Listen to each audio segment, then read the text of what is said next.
जी, तोहफ़ों के ऊपर आज हम शो कर रहे हैं।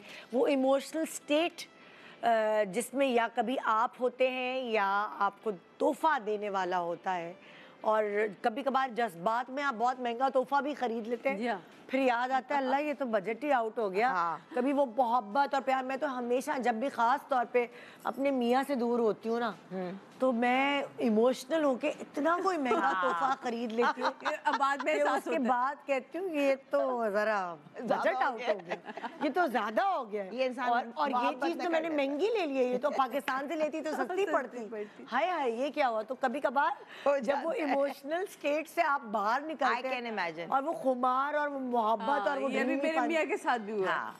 खुमार से निकले तो वो उनके साथ निकलता हुआ। है तो कहती हूँ हाय हाय ये क्या हो गया, ये तो ज्यादा हो गया। एक ही काफी थी चीज, मैंने एक साथ 4 चीजें क्यों ले ली?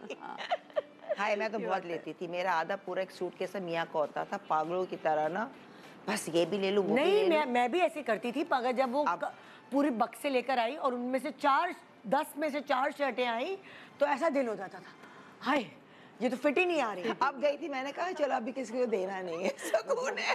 वही ना, ये तो फिट ही नहीं आ रही।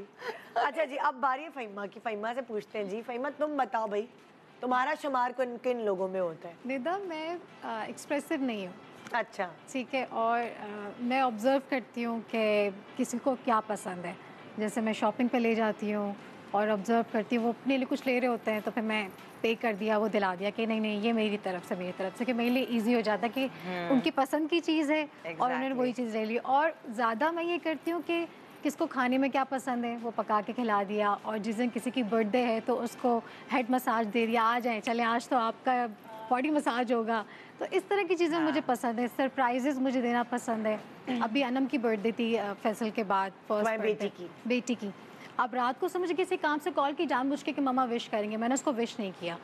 नेक्स्ट डे उसको कहीं जाना था, मैंने उसके पूरे रूम में बलून्स लगाए, केक और सारी चीज़ें। वो आई तो वो शॉक्ड हो गई कि मैं ये एक्सपेक्ट ही नहीं करी थी। वो कहती कि पापा करते थे, हम जाते थे, अब तो मेरी कोई बर्थडे नहीं होगी। तो मुझे इस तरह की चीज़ें पसंद है कि लोग सरप्राइज हो जाएं और अच्छा लगे, मजा आता है, इस तरह मज़ा आता है। तो मुझे ऐसी चीज़ें बहुत पसंद है। अच्छा। तो छोटी छोटी चीज़ें होती हैं तुम्हारे लिए कौन क्या करे, तुम्हें वो क्या पसंद है? मेरे लिए मुझे लगता है कि सब बहुत प्यार करते हैं। मैं छोटी हूँ तो सब मुझे बहुत प्यार देते हैं, दुआएं देते हैं।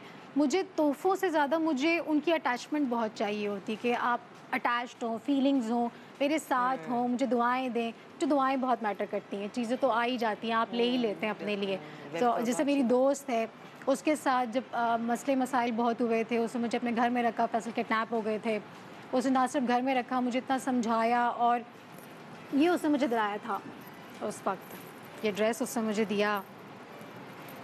तो फीलिंग्स होती हैं आपकी, चीज़ें तो आप पहन ही लेते हैं, बहुत होती चीज़ें। Exactly। ये ड्रेस दिया उसने मुझे, इसके साथ ज्वेलरी भी साथ में दी। होता है ना, आपको देखिए बकअप करने के लिए। और फिर अब उस ट्रांस से निकले ना। हाँ, ट्रांस से निकले। फिर ऐसा भी बकअप उसने किया मुझे कि तुम जॉइन बैक करो, you should stand on your own. तो वो जो गिफ्ट उसने मुझे दिया कि तुम्हें स्टैंड करना है, तुम्हें इंडिपेंडेंट तुम्हारे हस्बैंड किडनैप हुए तो उस जमाने की बात है, उस ज़माने की बात जब है कि तुम्हें एक वाकई शदीद ज़रूरत थी। मुझे सपोर्ट की ज़रूरत थी, और मुझे स्ट्रांग होने की बहुत ज़रूरत थी कि यू नेवर नो कब क्या टाइम आ जाए। तो जो 2012 में उसने मुझे जो समझाया, जिस तरह कहा कि तुम्हें दोबारा मतलब तुम्हारा लाइफ चेंजर, लाइफ चेंजर। अगर